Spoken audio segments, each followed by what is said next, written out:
موقع دے کے تم ان سے مدد مانگو، بالکل اس کی ضرورت نہیں ہے۔ الا الذین یصلون، سوائے ان کے جو ملتے ہیں۔ اب دیکھیں کس کے بارے میں کہا جا رہا ہے کہ ان لوگوں کے علاوہ باقی لوگوں کو آپ کو کیا کرنا ہے، ان سے دوستی نہیں کرنی، سوائے ان لوگوں کے جو ملتے ہیں، الی قوم، ایک قوم سے، بینکم و بینہم میثاق، کہ تمہارے اور ایسے قوم کے درمیان عہد ہے، پختہ عہد۔ میثاق مطلب ایک ٹریٹی ہے کہ جس میں مسلمان اس قوم کے ساتھ میں لڑائی نہ کرنے کا وعدہ کرتے ہیں، اور وہ قوم اوبیسلی مسلمان نہیں ہوگی کیونکہ مسلمان کے ساتھ لڑائی نہیں کرتا، تو میثاق اسی قوم کے ساتھ ہوتا ہے کہ جس نے لڑائی کا انکار کرتے ہوئے مسلمانوں کے ساتھ معاہدہ کرنا ہے، جزیہ دینا ایکسیپٹ کر لیا کہ ٹھیک ہے ہم آپ کے ساتھ میں لڑائی نہیں کریں گے، ہم امن کے ساتھ رہنا پسند کرتے ہیں، وہ اپنے دین پر اور آپ اپنے دین پر۔ او جاؤکم حسرت صدورہم، وہ آتے ہیں تمہارے پاس کہ تنگ ہو گئے سینے ان کے، یعنی ان کا دل بھجتا ہے، وہ گھٹن محسوس کرتے ہیں، مراد ہے اس کا کہ وہ ناپسند کرتے ہیں، ان یقاتلوکم، کہ وہ جنگ کرے تم سے، یعنی ایسے لوگ کہ جو لڑنا نہیں چاہتے، جو نہیں چاہتے کہ لڑائی ہو، او یقاتلو قومہم، اور نہ وہ یہ چاہتے ہیں کہ وہ اپنی ہی قوم سے لڑیں، ٹھیک ہے۔ وَلَوْ شَاءَ اللَّهُ لَسَلَّطَهُمْ عَلَيْكُمْ، اگر اللہ تعالیٰ چاہتا، لسلطہم، البتہ مسلط کر دیتا انہیں، کہ اللہ تعالیٰ ان کو مسلط کر دیتا تم پر، فَلَقَاتَلُوكُمْ، پس ضرور وہ جنگ کرتے تم سے۔ ابھی آپ اس کا ترجمہ سمجھ لیجئے، اس کو ڈیٹیل میں تفسیر میں بتاؤں گی، پھر انشاءاللہ یہ آیات بالکل کلیئر ہو جائیں گی، ٹھیک ہے۔ تو ایک ایک ورڈ جو یہاں پہ ہم سمجھنے کی کوشش کر رہے ہیں، صرف اس پہ نظر ڈالیے اور روٹ کی طرف دیکھیے گا، ٹھیک ہے۔ اور اس میں کوئی ورڈ ایسا نہیں ہے جو نیا روٹ ہو، جو ہیں وہ میں نے آپ کو بتا دیے، ٹھیک ہے۔ مسلط میں بھی دیکھیے یہاں پہ سین لام اور توائس کا روٹ ہے، مسلط کر دیتا تم پہ، یعنی اوور پاور کر دیتا، تو وہ تمہیں غلبے میں لے لیتے، ٹھیک ہے، وہ تم پر غالب ہو جاتے۔ فَلَقَاتَلُوكُمْ، پس ضرور جنگ کرتے تم سے۔ فَإِنْ اِعْتَزَلُوكُمْ، اور اگر وہ الگ رہے تم سے، عین زال اور لام اس کا روٹ ہے، الگ رہنے کے لیے استعمال ہوا ہے، یہ پیچھے بھی گزر چکا ہے۔ فَلَمْ يُقَاتِلُوكُمْ، پھر نہ وہ جنگ کرے تم سے، وَأَلْقَوْا إِلَيْكُمُ السَّلَامَ، اور وہ ڈالیں تمہاری طرف صلح کو، یعنی ایسے لوگ جو تمہاری طرف صلح کا ہاتھ بڑھاتے ہیں تو تم ان سے جنگ نہیں کرو۔ فَمَا جَعَلَ اللَّهُ لَكُمْ عَلَيْهِمْ سَبِيلًا، نہیں بنایا اللہ نے تمہارے لیے ان پر کوئی راستہ، یعنی جو لوگ صلح کرنا چاہتے ہیں، اب آپ ایکسکیوزز نہیں دیں گے کہ کل ہی ہم سے لڑائی کر سکتے ہیں، ٹھیک ہے، ابھی تو یہ کافر ہیں، ان کو مار ڈالو، نہیں، اگر انہوں نے آپ کے ساتھ میں معاہدہ کیا ہے، یا پھر وہ پسند کرتے ہیں کہ لڑائی نہ ہو، امن سے رہنا چاہتے ہیں، تو پھر آپ ان کے ساتھ لڑیے نہیں۔ ستجدون آخرین یریدون ان یأمنوکم، ان قریب تم پاؤ گے، ٹھیک ہے، وجدہ یجدو سے بنا ہے، ستجدون، ان قریب تم سب پاؤ گے، یعنی تم سب مسلمانوں کو پتہ چلے گا، آخرین، کچھ دوسروں کو، یریدون، کہ وہ چاہتے ہیں، ان یأمنوکم، کہ وہ امن میں رہے تم سے، کہ یعنی وہ تمہارے ساتھ امن میں رہنا چاہتے ہیں، وَيَأْمَنُوا قَوْمَهُمْ، اور اپنی قوم کے ساتھ بھی، كُلَّمَا رُدُّوا إِلَى الْفِتْنَةِ، جب کبھی وہ لوٹائے جاتے ہیں فتنے کی طرف۔ یہ تیسرے گروہ کے بارے میں بات ہو رہی ہے کہ آخرین، دیکھیے اوپر لکھا ہے نا آخرین، یعنی ایسے بھی دوسرے لوگ ہیں انہی منافقین میں سے کہ جو اوپر سے تم سے کہتے ہیں کہ ہم تمہارے ساتھ بھی اور اپنی قوم کے ساتھ بھی ایمان کی حالت میں رہنا چاہتے ہیں، امن سے رہنا چاہتے ہیں بنا لڑے۔ پھر اس کے بعد کیا ہوتا ہے، کلما ردو الی الفتنہ، جب کبھی وہ لوٹائے جاتے ہیں فتنے کی طرف، یعنی ایسا موقع آتا ہے کہ جس میں لڑائی جھگڑا کرنا ہو، فساد کرنا ہو، پھوٹ ڈالنی ہو، ارکسو فیہا، وہ الٹا دیے جاتے ہیں اس میں، یعنی وہ پھر واپس لوٹ کر اسی روش پر آ جاتے ہیں جس پہ وہ پہلے تھے، اور وہ فتنہ کرنے لگتے ہیں، لڑائی پر آمادہ ہو جاتے ہیں۔ فَإِن لَّمْ يَعْتَزِلُوكُمْ، پھر اگر نہ وہ الگ رہے تم سے، یعنی اگر وہ اس حرکت سے باز نہ آئیں اور لڑائی پر آئیں، وَيُلْقُوا إِلَيْكُمُ السَّلَامَ، اور نہ وہ ڈالیں تمہاری طرف صلح کو، اور وہ صلح کا پیغام بھی نہیں دے رہے، وَيَكُفُّوا أَيْدِيَهُمْ، اور نہ وہ روکے اپنے ہاتھوں کو، فَخُذُوهُمْ، تو پکڑو انہیں، جب وہ لڑے تم سے تو تم ان کو پکڑو، وَاقْتُلُوهُمْ حَيْثُ ثَقِفْتُمُوهُمْ، جیسے پیچھے گزرا، انہیں قتل کرو جہاں کہیں تم انہیں پاؤ۔ وَأُولَٰئِكُمْ جَعَلْنَا لَكُمْ عَلَيْهِمْ، یہی وہ لوگ ہیں اللہ تعالیٰ نے تمہارے لیے راستہ بنا دیا ہے کہ کیا کرو، ان کو تم مار سکتے ہو، ان کو تم قتل کر سکتے ہو، سلطاناً مبینہ، ان پر غلبہ ہے آپ کا واضح طور پر، ٹھیک ہے۔ اب ان آیات کو دیکھتے ہیں تفسیر کے ساتھ میں۔ آیت نمبر 88، فما لکم فی المنافقین، جیسا کہ ابھی ہم نے پڑھا، اس آیت کا شان نزول بتایا جاتا ہے کہ منافقین کے متعلق جو جنگ احد سے واپس لوٹ آئے تھے، دیکھیے جنگ احد پہ کچھ مسلمان رسول اللہ صلی اللہ علیہ وسلم کے ساتھ شامل تھے، ان میں منافقین بھی شامل تھے جو مدینہ میں رہا کرتے تھے، یہ بظاہر اپنے آپ کو مسلمان کہا کرتے تھے لیکن اندر سے یہ منافق تھے. کہ اب یہ منافقین جب احد کے لیے مسلمان جنگ پہ نکلتے ہیں، تیاری پہ پوری طرح سے آمادہ ہو جاتے ہیں، اس وقت میں یہ کیا کرتے ہیں، بیچ راستے سے واپس لوٹ آتے ہیں. ٹھیک ہے. حضرت زید بن ثابت رضی اللہ تعالیٰ عنہ فرماتے ہیں کہ جب نبی پاک صلی اللہ علیہ وسلم احد کی طرف نکلے تو کچھ لوگ آپ کو چھوڑ کر مدینہ واپس آ گئے، اور یہ کتنے تھے، یہ تعداد ان کی 300 بتائی جاتی ہے. ٹھیک ہے. ان لوگوں کے بارے میں جو واپس لوٹ آئے تھے کہ صحابہ کی دو رائے تھی، یعنی الگ الگ گروپس میں صحابہ بٹ گئے تھے، دو گروہ بن گئے تھے. ایک گروہ صحابہ کا یہ کہتا تھا کہ ہم ان سے لڑیں گے کیونکہ یہ ہمیں چھوڑ کر واپس آ گئے تھے اور یہ ان کا اسلام جو ہے وہ قابل قبول نہیں ہے. اور دوسرا گروہ یہ کہتا تھا کہ ہم ان سے نہیں لڑ سکتے، کیوں، کیونکہ انہوں نے کلمہ پڑھ لیا ہے. اور رسول اللہ صلی اللہ علیہ وسلم فرماتے ہیں کہ جس نے کلمہ پڑھ لیا وہ مسلمان ہو گیا. تو اس کی وجہ سے ان صحابہ کے دو گروہ میں آپس میں اختلاف ہو گیا تھا اور وہ سمجھ نہیں پا رہے تھے کہ کیا کرنا چاہیے، سب کا ایک اپنا اوپینین تھا. ٹھیک ہے. تو انسانی معاشرے میں مختلف قسم کے لوگ پائے جاتے ہیں. پہلے سچے مومن، جیسے ہم نے یہاں دیکھا جنگ احد میں کہ کچھ جو تھے سچے مومن بھی تھے کہ جب ان کے سامنے اللہ کا ذکر آنے لگتا ہے یا اللہ کا حکم آ جاتا ہے لڑائی پہ جانے کی، جنگ پہ جانے کے بارے میں ان کے سامنے اعلان ہو جاتا ہے، تو اس وقت کیا ہوتا ہے، اللہ کے ذکر سے، اللہ کے خوف سے ان کے دل ڈر جاتے ہیں، وہ اپنے آپ کو آمادہ کر دیتے ہیں کہ ہم تیار ہیں اللہ کی راہ میں لڑنے کے لیے. ٹھیک ہے. اور اگر ان سے کوئی غلطی ہو جاتی ہے تو اس پر اڑے نہیں رہتے، فوراً اس کا اقرار کر لیتے ہیں. کہ جیسے رسول اللہ صلی اللہ علیہ وسلم کے ساتھ میں ان لوگوں کے ساتھ یہ معاملہ ہوا کہ آپس میں لڑ پڑے اور آپ کی بات نہیں مانی، تو اس کے بعد انہوں نے اقرار بھی کر لیا اور توبہ بھی کر لی. لیکن اسلامی معاشرے کے اندر ہی جیسے ہم دیکھتے ہیں مدینہ میں اور بعد کے ادوار میں بھی، آپ صلی اللہ علیہ وسلم کے بعد اور آج تک ایسے لوگ بھی موجود ہیں کہ جو اندر سے کچھ اور رکھتے ہیں اور اوپر سے کچھ اور ظاہر کرتے ہیں. ٹھیک ہے. اور یہ منافقین ہوتے ہیں. اسی طرح یہاں پہ بھی ان آیات میں بھی انہی منافقین کا ذکر ہے، کیونکہ بعض لوگ ہجرت کر کے مدینہ آ گئے تھے اور یہاں آ کر انہوں نے یہ دیکھا کہ اسلام میں تو بہت ڈسپلن ہے، بہت سی چیزیں کرنی پڑیں گی، بہت سی باتیں چھوڑنی پڑیں گی، ہماری عادات کے خلاف ہمیں بہت کچھ کرنا پڑے گا،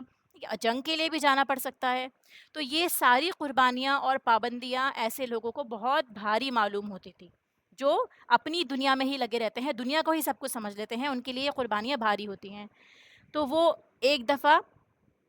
ہجرت کر لیتے ہیں، پھر یہ دیکھتے ہیں کہ بہت مشکلات ہیں تو وہ واپس ہو جاتے ہیں، پھر سے واپس اسی روش میں چلے جاتے ہیں، واپس ان قریش کے ساتھ میں یا مشرکین کے ساتھ مل جاتے ہیں. کہ انہی مسلمانوں کے بارے میں یہاں پہ دو رائے بن جاتی ہیں. جیسے ہم نے پڑھا کہ مسلمان جو تھے ان معاملے میں اس کے بارے میں ان کی دو رائے تھی کہ کیا کرنا چاہیے اس طرح کے منافقین کے ساتھ، کیسا رویہ رکھنا چاہیے، کیونکہ کچھ لوگوں کا ماننا تھا یہ مسلمان ہیں اور کچھ لوگوں کا ماننا تھا کہ نہیں، انہوں نے بدعہدی کی ہے، وعدہ خلافی کی ہے، اسی لیے کیا کرنا چاہیے. تو اللہ تعالیٰ فرماتا ہے پس کیا ہے تم کو.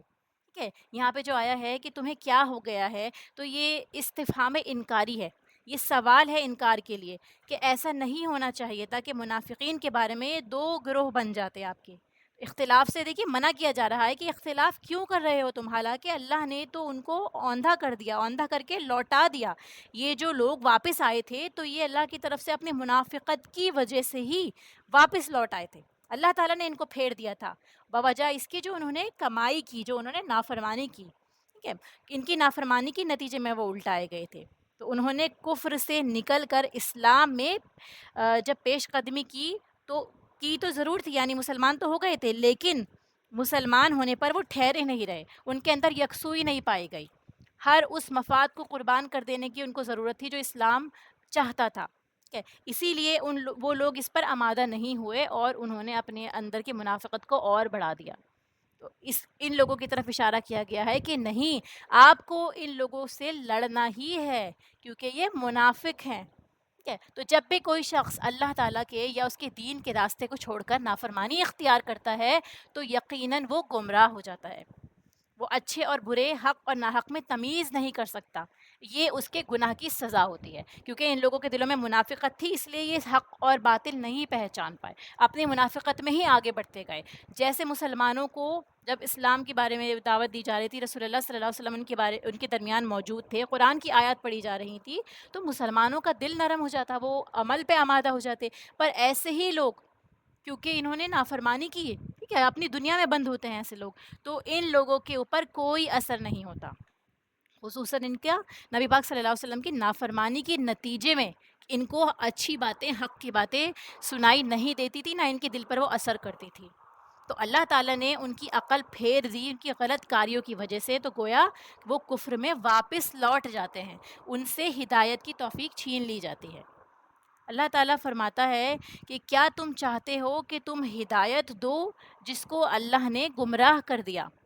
یعنی اللہ تعالیٰ کی طرف سے ان کے لیے گمراہی مقدر کر دی گئی ہے، ان کا الٹا لوٹنا، اللہ تعالیٰ نے ان کو حق سے، ان کے حق کی روشنی سے ہی محروم کر دیا، ٹھیک ہے، کیونکہ انہوں نے رسول اللہ صلی اللہ علیہ وسلم کو مشکل وقت میں تنہا چھوڑ دیا تھا۔ تو اللہ تعالیٰ ایسے لوگوں کا مددگار کیسے ہو سکتا ہے جو مشکل کے وقت اسلام کا ساتھ چھوڑ دیں؟ تو جب آپ کے اوپر مشکل آئے گی تو آپ کیسے امید رکھ سکتے ہیں کہ اللہ تعالیٰ آپ کا مددگار ہو؟ قرآن کریم میں بھی آتا ہے، اللہ سبحانہ تعالیٰ فرماتا ہے اگر تم اللہ کی مدد کرو گے تو اللہ تعالیٰ تمہاری مدد کرے گا، ٹھیک ہے، یہ آیت تو ہم نے پڑھی ہوگی۔ اس کے برعکس بھی دیکھیں کہ اگر آپ اللہ کی مدد نہیں کرتے یا اگر آپ اللہ کے رسول کی نافرمانی کرتے ہیں تو اللہ تعالیٰ بھی تم کو واپس پھیر دے گا، پھر نیکی سے دور اور گناہوں میں انسان گر پڑتا ہے۔ تو یہاں سے ہمیں زندگی کے لیے اپنے اس اصول بنا لینا ہے کہ جو شخص اللہ کے رسول صلی اللہ علیہ وسلم کی اتباع کرتا ہے اور آپ صلی اللہ علیہ وسلم کی سنت کو تھام لیتا ہے تو اللہ تعالیٰ اس کا دل کھول دیتا ہے اور وہ خیر و بھلائی کی کاموں میں آگے بڑھتا چلا جاتا ہے۔ یعنی رسول اللہ صلی اللہ علیہ وسلم کی اتباع کرنا اور سنت کو تھامنا ہی نیکی کے دروازوں کو کھولتا ہے اور ہمیں ہدایت میں آگے بڑھنے کی توفیق دیتا ہے۔ اگر ہم پھنسے ہوئے ہیں کسی سچویشن میں، نہیں نکل پا رہے ہیں، نہیں سمجھ آ رہا کہ کیا کرنا چاہیے، تو ہمیں یہ سوچنا چاہیے کہ ہماری زندگی میں سنتوں کی، آپ صلی اللہ علیہ وسلم کی سنتوں سے دوری تو نہیں ہے، آپ کی اتباع سے ہم دور تو نہیں ہو رہے، تو ہمیں ڈھونڈ کے ایک ایک سنت کو اپنے زندگی میں لے کر آنا ہے اور اس کو فالو کرنے کی کوشش کرنی ہے تاکہ ہماری لائف کی پریشانیاں کم ہوں اور ہم خیر و بھلائی میں آگے بڑھیں۔ اگر کوئی ان سنتوں کو چھوڑ دیتا ہے تو اس کے لیے نیکی کے راستے پر چلنا مشکل ہو جاتا ہے، جیسے ہم نے اس آیت سے یہ لیسن سمجھا، ٹھیک ہے۔ جیسے سلام کرنا بھی سنت ہے، پچھلی آیت میں ہم نے دیکھا، جو اس پر نہیں عمل کرتا تعلقات میں خرابی پیدا ہوتی ہے، آپس میں غصہ بڑھتا ہے اور انسان جو ہے اس طرح گناہوں پر آمادہ ہو جاتا ہے۔ ایسے ہی بدگمانی، آپ سے کسی نے کچھ نہیں کہا، ٹھیک ہے، آپ صرف سوچ رہے ہیں کہ وہ فلاں میرے بارے میں ایسا سوچ رہا ہوگا، یا آپ نے کسی کی بات سن لی، پوری بات آپ کو پتہ نہیں ہے نا، آپ نے تحقیق کی، آپ بدگمانی پر آمادہ ہو جاتے ہیں، پھر وہ چیز غیبت تک لے جاتے ہیں، یعنی ایک دوسرے سے اس کی برائیاں شروع ہو جاتی ہیں۔ اس طرح انسان کیا کرتا ہے، اس دین سے پھر جاتا ہے، الٹا پھرنے لگتا ہے، ٹھیک ہے، جیسے نیکی میں جب انسان آگے بڑھتا ہے، اچھا کام کرتا ہے، ایک نیکی دوسری نیکی تک لے کے جاتی ہے، اسی طرح ایک گناہ دوسرے گناہ کے راستے کھولتا چلا جاتا ہے اور وہ انسان شیطان کا ساتھی بن جاتا ہے۔ پھر شیطان اسے جس طرح وسوسہ ڈالتا ہے اس کے دل میں، شیطان کے وسوسوں میں وہ چلتا چلا جاتا ہے اور وہ بہت دور نکل جاتا ہے، ٹھیک ہے، پھر وہ گمراہی میں ہی ترقی کرتا چلا جاتا ہے۔ اسی وجہ سے اللہ سبحانہ وتعالیٰ یہاں فرما رہا ہے نا کہ جس کو اللہ تعالیٰ بھٹکا دے تو تم اس کے لیے ہرگز راستہ نہ پاؤ گے، ہدایت کا راستہ، اصلاح کا راستہ اس کے لیے بند ہو جائے گا، ٹھیک ہے۔ آپ صلی اللہ علیہ وسلم سے بھی فرمایا گیا کہ آپ اس کو ہدایت نہیں دے سکتے جس کو آپ محبت رکھتے ہیں، یعنی جس سے آپ محبت کرتے ہیں آپ صلی اللہ علیہ وسلم، آپ بھی اس کو ہدایت نہیں دے سکتے، ہدایت دینا صرف اللہ سبحانہ تعالیٰ کے ہاتھ میں ہے۔ انسان چاہتا ہے کہ اپنے پیاروں کو ہدایت کے راستے پر چلائے یا ان کو لے کر آئے یا ان کو اچھی بات بتائے، اور وہ یہی چاہتا ہے کہ جس طرح میرا دل اللہ کی طرف راغب ہو رہا ہے، جس طرح میں محسوس کر رہا ہوں، ایسے میرے پیارے بھی محسوس کریں، ٹھیک ہے۔ تو جب تک وہ انسان خود سنجیدہ نہیں ہوتا تو آپ کی نصیحتیں کوئی کارگر نہیں ہوں گی، اسی لیے پہلے انسان کو خود سنجیدہ ہونا ضروری ہے، اللہ سے رجوع کرنے کی ضرورت ہے، پھر آپ دیکھیے اللہ سبحانہ تعالیٰ اس کا دل کھولے گا انشاءاللہ۔ آپ کا کام کیا ہے، لیکن آپ اس کو سمجھائیں اور اس کے حق میں دعا کریں۔ تو یہاں ہمیں اس آیت کا خلاصہ کیا ملتا ہے؟ 4 پوائنٹس ہم نے اس آیت سے سیکھے۔ سب سے پہلے کیا کہ اختلاف مسلمانوں کے درمیان یہ چیز ناپسندیدہ ہے، ٹھیک ہے، آپ کا اوپینین الگ ہو سکتا ہے، دوسرے کا الگ ہو سکتا ہے، بالکل اس میں دو رائے نہیں، لیکن اختلاف کرنا، ایک دوسرے کو برا بھلا کہنا، کفر کے فتوے لگانا، لڑائی جھگڑے پر آ جانا، یہ چیز اسلام میں ناپسندیدہ ہے. اپنے اختلاف اپنے پاس رکھیں اور جب اجتماعی کام ہو اسپیشلی تو اس میں مشورے کے ساتھ کام کریں. ٹھیک ہے. پھر برے اعمال انسان کی ہلاکت کا سبب بن جاتے ہیں. اگر آپ نے ایک برائی کری پھر آپ دوسری پہ جائیں گے، تیسری پہ جائیں گے، اس طرح آپ دیکھیں گے آپ ہلاکت تک پہنچ جائیں گے، آپ کو آئیڈیا بھی نہیں ہوگا کہ آپ کتنی دور نکل گئے ہیں. اسی لیے ایک برائی کو جو چھوٹی سی ہی ہو، جو کہ سلام کا جواب نہ دینا یا وہاں سے سٹارٹ ہوتی ہے کہ آپ نے بے رخی برتی یا بدگمانی کری، وہیں سے سٹارٹ ہو جاتا ہے. لہٰذا ان چھوٹے چھوٹے گناہوں سے بھی بچنے کی کوشش کریں جو ہمیں ہلاکت تک لے جا سکتے ہیں. ٹھیک ہے. اسی لیے کیونکہ اگر آپ کو مرض پتہ چل گیا ہے تو فوراً اس کا علاج کریں گے نا. آپ یہ تو نہیں سوچیں گے کہ نہیں اپنے آپ بیماری ٹھیک ہو جائے گی اور وہ مرض بڑھتا چلا جائے اور ایک دن وہ ناسور بن جائے، کینسر کی شکل لے لے، پھر آپ اس کو نہیں نکال سکتے اپنے اندر سے. کیونکہ صغیرہ گناہ اگر آپ بار بار کرتے رہیں گے تو وہ کفر کی طرف لے جاتا ہے انسان کو، اور کفر جو ہے جہنم کی طرف لے جاتا ہے. پھر تیسری امپورٹنٹ بات کہ معاشرے میں منافقین کا طرز عمل جو ہے وہ انتشار کا باعث بنتا ہے. ایسے لوگ جو دو رخے ہوتے ہیں، ہپوکریٹ ہوتے ہیں، وہ معاشرے میں، سوسائٹی میں، خاندانوں میں لڑائی کا سبب بنتے ہیں، لوگوں کو لڑوانے کا کام کرتے ہیں. اسی لیے ایسے لوگوں کو پہچانیں اور ان سے حد درجے بچنے کی کوشش کریں. کہ آپ نصیحت کی بات کر دیں ان کو، لیکن کوشش کریں کہ آپ ان سے بچ کے بھی رہیں. پھر چوتھی بات یہ کہ سنت پر چلنا ہدایت کی توفیق کا ذریعہ بنتا ہے. اگر ہم ہدایت پانا چاہتے ہیں، اللہ کا قرب پانا چاہتے ہیں، تو ہمیں اتباع سنت کو اپنی زندگی کا لازم حصہ بنانا ہوگا انشاءاللہ. آیت نمبر 89، ودو لو تکفرون کما کفروا فتکونون سواء. دیکھیے ودو جو ہے یہاں پہ یہ واو دال دال اس کا روٹ ہے. ود کس چیز کو کہتے ہیں؟ دل سے چاہنے کو. ٹھیک ہے. یہ محبت سے بھی آگے کا درجہ ہوتا ہے، یعنی کسی چیز کو دل و جان سے چاہنا. تو یہاں پہ اس آیت میں فرمایا جا رہا ہے کہ وہ لوگ، ان کی تو دلی چاہت ہی یہ ہے کہ کاش تم بھی کفر کرو تاکہ تم دونوں کفر میں برابر ہو جاؤ. ٹھیک ہے. یہ جو تم بات بتائی جا رہی ہے کہ منافقین مسلمانوں کے بارے میں بھی یہ چاہتے ہیں، یہ تمنا کرتے ہیں، دل سے چاہتے ہیں، ان کی شدید خواہش ہے کہ تم بھی ان کے ساتھ کفر کرو، کہ جیسا انہوں نے کفر کیا، جیسے وہ رسول اللہ صلی اللہ علیہ وسلم کی نافرمانی کر چکے ہیں. ٹھیک ہے. یعنی وہ ڈاماڈول ہوتے ہیں، اپنے مفاد کو نظر میں رکھتے ہیں، سب سے پہلے دین اسلام کو پیچھے رکھ دیتے ہیں، اپنے بارے میں سوچ رہے ہوتے ہیں. ایسے ہی وہ دوسرے لوگوں کے بارے میں بھی چاہتے ہیں کہ وہ بھی ایسے ہو جائیں، وہ بھی مفاد پرست بن جائیں. ٹھیک ہے. پھر اس طرح کیا ہوگا؟ تم اور وہ لوگ دونوں ایک ہی لیول پہ آ کے کھڑے ہو جاؤ گے، دونوں برابر ہو جاؤ گے، اعمال کے اعتبار سے بھی، کردار اور اخلاق کے اعتبار سے بھی، تاکہ تم دونوں کفر میں برابر ہو جاؤ. اللہ تعالیٰ فرماتا ہے کہ پس نہ تم بناؤ ان کو دوست یہاں تک کہ وہ اللہ کے راستے میں ہجرت کریں. یعنی کہ یہ جو لوگ تھے، جو مسلمان تھے، جو مکہ میں مسلمان رہ رہے تھے اور مدینہ میں مسلمان ہجرت کر آ گئے تھے، تو ان کا ہجرت کرنا اس بات کا ثبوت تھا کہ وہ واقعی خالص ہیں. تو جو مسلمان اب مکہ میں ہیں تو وہ کافروں کے بیچ میں ہیں، مشرکین کے بیچ میں ہی رہ رہے ہیں. ٹھیک ہے. تو ان کا رہنا ان کی کمزوری سمجھ لیں، دنیا سے محبت سمجھ لیں. ٹھیک ہے. کہ یعنی جو لوگ نکل سکتے ہیں پھر نہیں نکل پا رہے، ان لوگوں کے بارے میں بات نہیں ہو رہی جو واقعی مجبور ہے، جیسے بوڑھے ہوتے ہیں، کمزور لوگ ہو گئے ہیں، عورتیں ہو گئی ہیں، وہ لوگ وہاں پھنسے ہوئے ہیں جیسے ہم نے پچھلی آیات میں پڑھا، ان کے بارے میں بات نہیں ہو رہی ہے. جو لوگ آ سکتے ہیں لیکن کسی نہ کسی اپنی کمزوری کی وجہ سے نہیں نکل پا رہے، ان لوگوں کے بارے میں کہا جا رہا ہے کہ آپ کو ان کو دوست نہیں بنانا. وہ آپ کے رشتہ دار نہیں ہیں، ایسے لوگ آپ کے دوست نہیں ہیں کہ جب اللہ کے دین کے راستے میں کوئی قربانی دینے کا وقت آئے یا دین کو ضرورت ہو اور وہ کیا کریں، وہ صرف اپنے بارے میں سوچ رہے ہیں.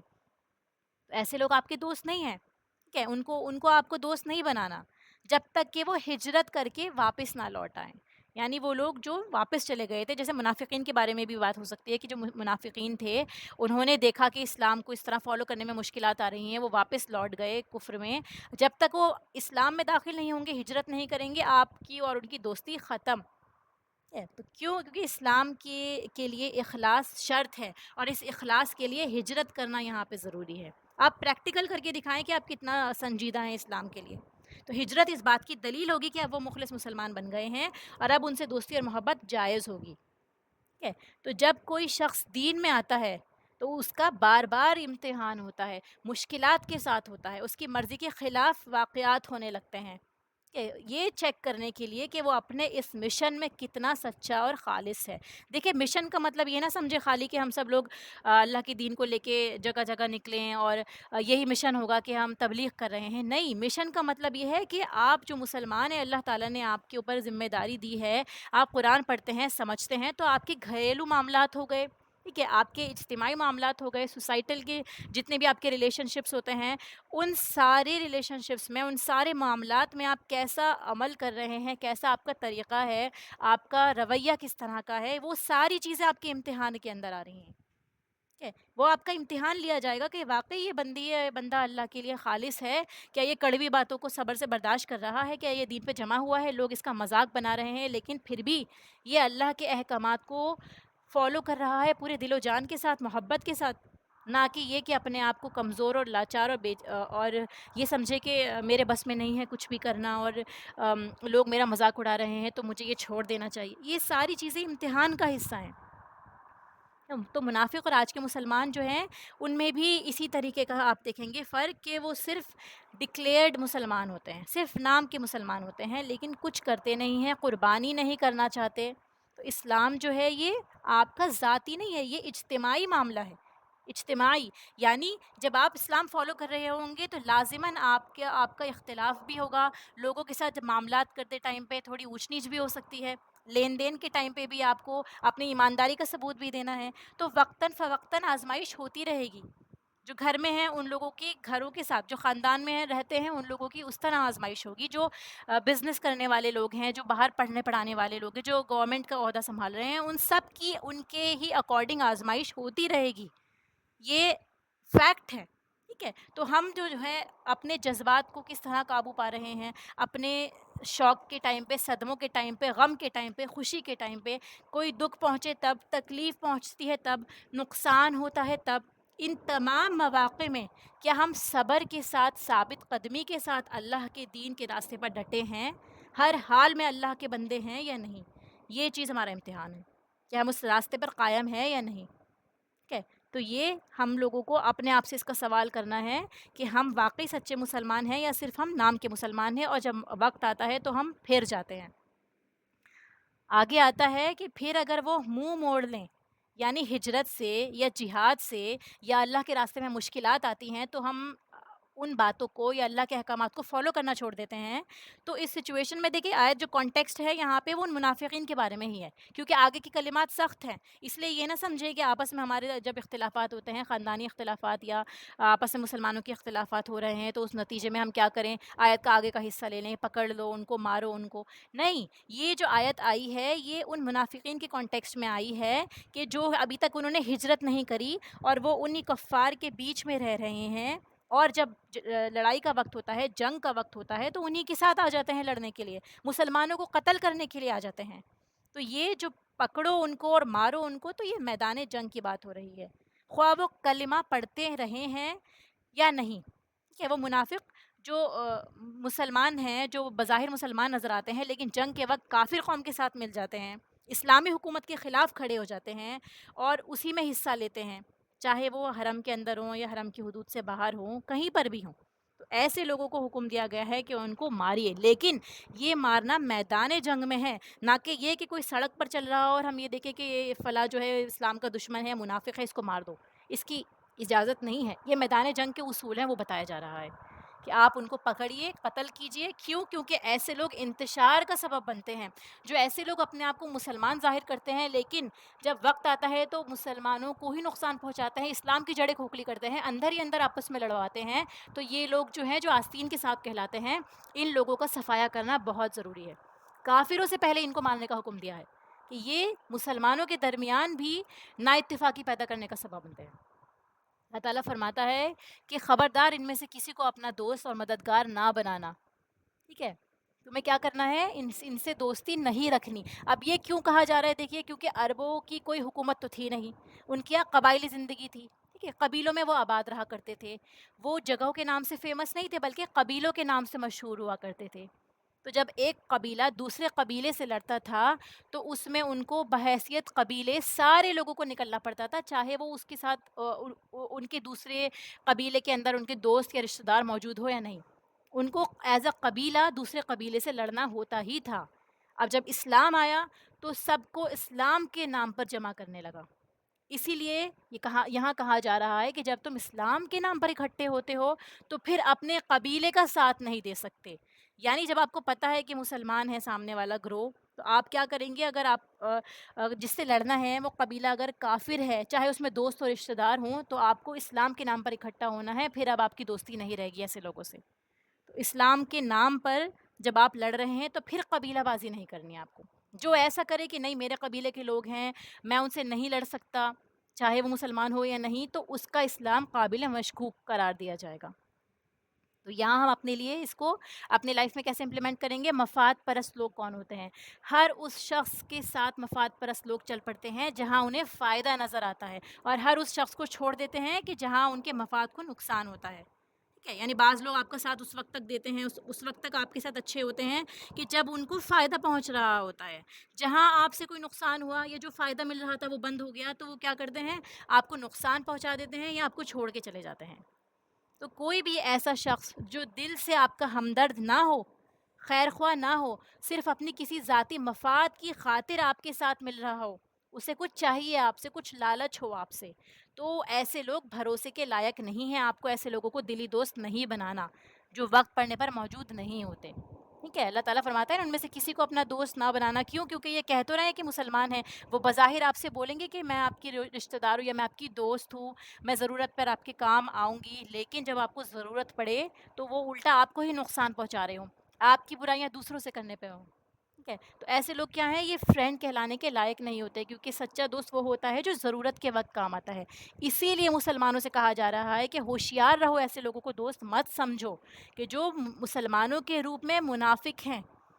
کہ مفاد پرست لوگ ہیں، ان کی حقیقت بہت جلدی سامنے آ جاتی ہے۔ اور مومن ایک سوراخ سے دو بار نہیں ڈسا کرتا، یعنی جب آپ کو پتہ چل جائے ایسے لوگوں کے بارے میں، جب آپ کے ساتھ میں ایک حادثہ ہو جائے یا آپ ایک مس ہیپ کا سامنا کر چکے ہوں، تو پھر آپ دوبارہ اس جگہ پہ بھروسہ کرنے کی غلطی نہ کریں۔ آپ کو اپنے آپ کو بچا کے رکھنا ہے، ٹھیک ہے، آپ کو چوکنا رہنا ہے۔ مومن جو ہے وہ چوکنا رہتا ہے، کہ اسلام جو ہے فطرت پر ہے۔ تو جو بندہ ہر ایک کے لیے اچھا سوچ رہا ہوتا ہے، وہ دوسرے کو بھی اچھا سمجھتا ہے، پھر وہ اس کے دھوکے میں بھی آ جاتا ہے۔ اسی لیے فرمایا جا رہا ہے کہ مومن سمجھدار ہوتا ہے، معاملہ فہم ہوتا ہے، وہ دیکھتا ہے کہ کس پہ ٹرسٹ کرنا ہے اور کس پہ نہیں، کس کو کیا کام دینا ہے، کون کس کام کے حقدار ہے۔ اور پھر یہ بھی دھیان رکھیے کہ صرف بدگمانی کے نتیجے میں آپ ایسا نہیں کریں گے کہ آپ بدگمان ہیں کسی سے، یا کسی نے آپ کو بول دیا فلاں شخص کے بارے میں اور آپ نے نہ تحقیق کی نہ آپ کو پتہ ہے، بس ہو سکتا ہے کہ ان کے دل میں کوئی رنجش ہو اور وہ آپ کو آپس میں لڑانے پر آمادہ ہو جائیں۔ ایسی چیزوں سے بھی بچنا ہے۔ اگر یقین ہے آپ کو، آپ نے دیکھا ہے یا آپ کو نقصان اٹھانا پڑا ہے اس سے پہلے، اور آپ نے پوری اپنی طرف سے تحقیق کر لی ہے، اس کے بعد اس نتیجے پر آپ کو آنا ہے کہ آپ کو بچ کے رہنا ہے اس سے۔ ٹھیک ہے، اگلی آیت میں آتا ہے إِلَّا الَّذِينَ يَصِلُونَ إِلَىٰ قَوْمٍ بَيْنَكُمْ، جیسے ہمیں پیچھے کا منافقین کے بارے میں ہی پڑھ رہے ہیں، ایسے ہی منافقین کے گروہ کے بارے میں بتایا جا رہا ہے کہ وہ لوگ منافقین جو ملتے ہیں ایسی قوم کے ساتھ، یعنی کچھ لوگ ایسے بھی ہو سکتے ہیں کہ جو نہ آپ کا برا چاہتے ہو نہ آپ کے دشمنوں کا برا چاہتے ہو۔ ٹھیک ہے، یعنی کیونکہ یہاں پہ جنگ کا ٹائم چلا نا، آپ مدینہ کے کانٹیکس میں دیکھیے کہ مسلمانوں کے اوپر چاروں طرف سے حملہ ہو رہا ہے۔ اب مسلمان جو ہے وہ نقصان اٹھا سکتے ہیں، زیادہ لوگ اکٹھے ہو جائیں، مختلف قبیلے کے لوگ، مختلف نیشنز جمع ہو جائیں اور جمع ہو کر مسلمانوں کے اوپر حملہ کر دیں، تو اس نتیجے میں مسلمانوں کو نقصان کا سامنا کرنا پڑے گا۔ تو اسی لیے اس آیت میں فرمایا جا رہا ہے کہ جو ایسے لوگ ہوں کہ وہ اپنی قوم کے ساتھ میں اور تمہارے درمیان میں، کہ جن کے بیچ میں کیا ہو؟ معاہدہ ہو، یعنی تمہارے اور ایسی قوم کے درمیان ایک ٹریٹی بن گئی ہے کہ ہم آپس میں ایک دوسرے پر حملہ نہیں کریں گے، ہم امن اور سکون کے ساتھ رہیں گے۔ تو مسلمان غیر مسلمانوں کے ساتھ میثاق قائم کر سکتے ہیں۔ اس آیت کے حصے سے ہمیں پتہ چلتا ہے کہ آپ ٹریٹی یا کوئی میثاق قائم کر سکتے ہیں غیر مسلموں کے ساتھ، امن کا، کہ جس میں آپ امن سے رہ سکتے ہیں۔ ٹھیک ہے، یا آتے ہیں تمہارے پاس کہ ان کے سینے تنگ ہوتے ہیں کہ وہ لڑے تم سے یا لڑے اپنی قوم سے، مطلب نہ وہ تم سے اور نہ ہی اپنی قوم سے لڑنا چاہتے ہیں، وہ نہیں چاہتے کہ لڑائی جھگڑا ہو۔ ایسے لوگ جو امن پسند ہوتے ہیں، جو چاہتے ہیں کہ آپ بھی سکون سے رہیں ہم بھی سکون سے رہیں، تو اللہ تعالیٰ فرماتا ہے کہ ایسے لوگوں کو جو غیر مسلم بھی ہوں، آپ ان کو قتل نہیں کریں گے،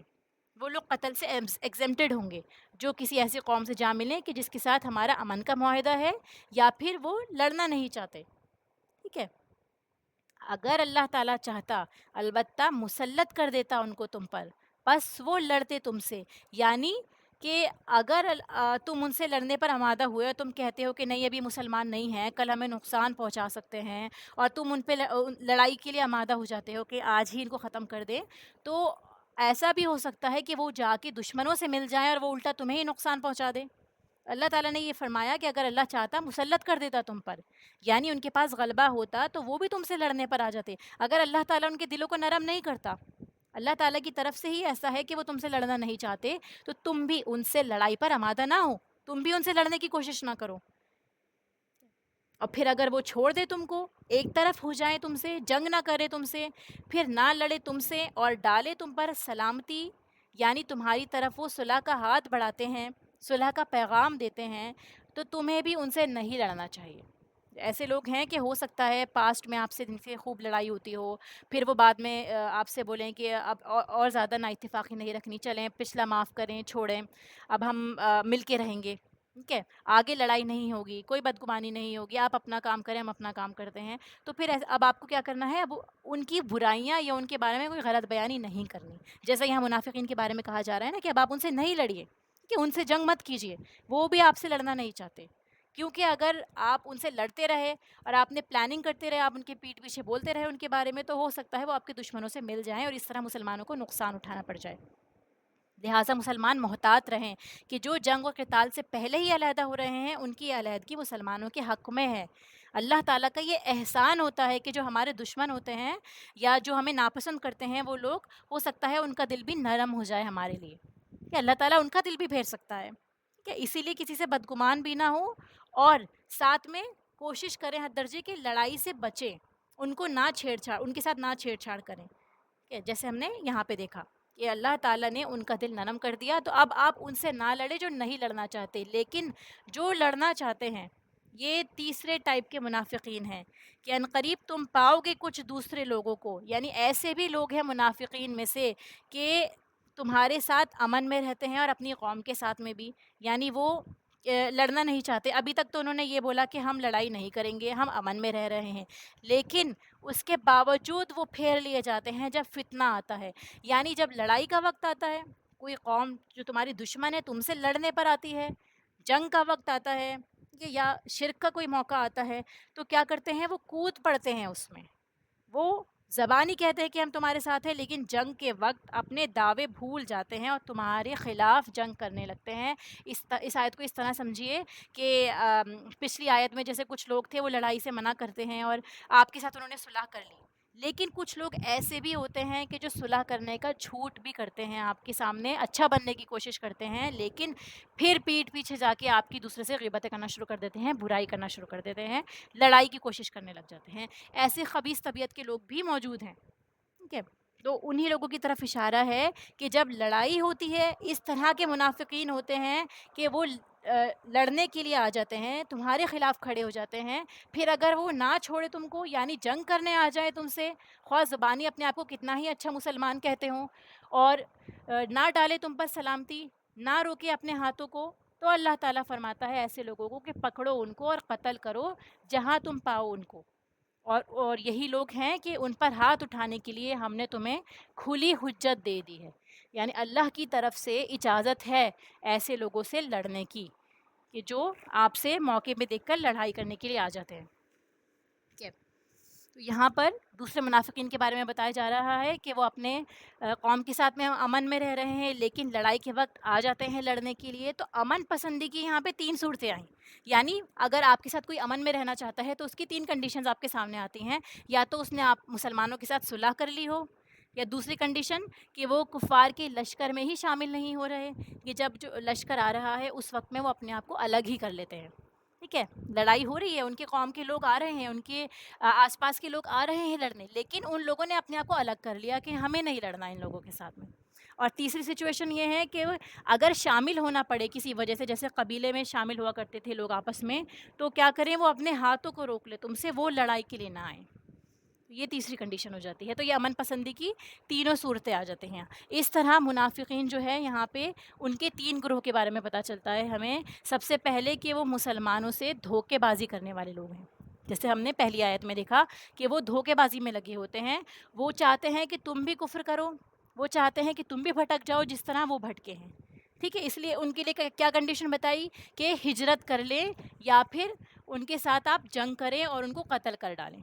ایسے لوگوں کے لیے کیا بتایا گیا کہ ایسے لوگوں کو آپ قتل کر سکتے ہیں کہ جو دھوکے باز منافقین ہیں، مسلمانوں کا صرف لبادہ اوڑھے ہوئے ہیں. اور اس کے بعد دوسری کنڈیشن آئی ہے کہ وہ معاہد لوگ ہیں، یعنی وہ معاہد قوم ہیں، ان کو لڑائی میں دلچسپی نہیں ہے اور وہ نہیں لڑنا چاہتے آپ سے، تو ان لوگوں کے ساتھ میں آپ کو سلامتی کے ساتھ رہنا ہے. اللہ تعالیٰ کا حکم ہے کہ ایسے لوگوں کو قتل نہ کریے، ان کو آپ مت ماریے. تیسرے لوگ ہیں، تیسرے طرح کے منافقین ہیں جو جنگ پر آمادہ ہوتے ہیں. ٹھیک ہے، دیکھیے تینوں ہی منافق ہیں، لیکن پہلے جو دھوکہ بازی کر رہے ہیں، دوسرے آپ سے نہیں لڑتے، اور تیسرے جو ہیں کہتے ہیں کہ ہم آپ سے نہیں لڑتے لیکن موقع دیکھتے ہیں تو لڑ پڑتے ہیں. تو ایسے لوگوں کو بھی فرسٹ اور تھرڈ کیٹیگری، ان تینوں کو پکڑ کے قتل کرنے کا حکم دیا جا رہا ہے. اور یہ آیت جو ہے اگر آؤٹ آف کانٹیکسٹ کوٹ کی جائے تو مسلمانوں کے خلاف کوٹ کی جا سکتی ہے کہ مسلمانوں کو دیکھیں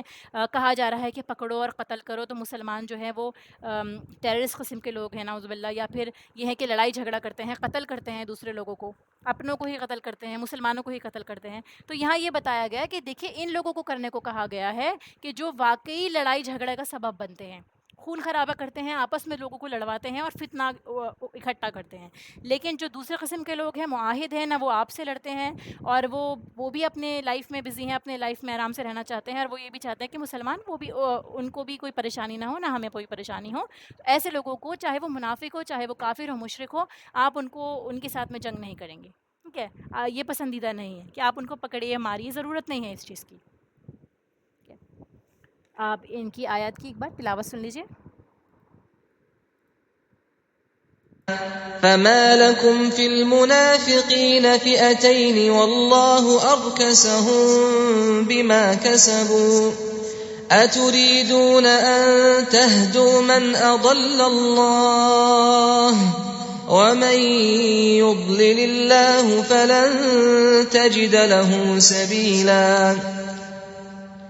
وَدُّوا لَوْ تَكْفُرُونَ كَمَا كَفَرُوا فَتَكُونُونَ سَوَاءً فَلَا تَتَّخِذُوا مِنْهُمْ أَوْلِيَاءَ حَتَّى يُهَاجِرُوا فِي سَبِيلِ اللَّهِ فَإِن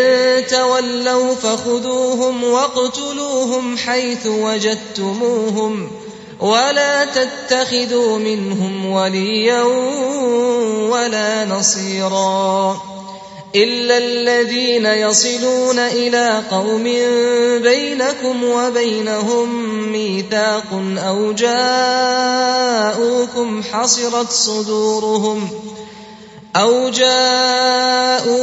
حَصِرَتْ صُدُورُهُمْ أَن يُقَاتِلُوكُمْ أَوْ يُقَاتِلُوا قَوْمَهُمْ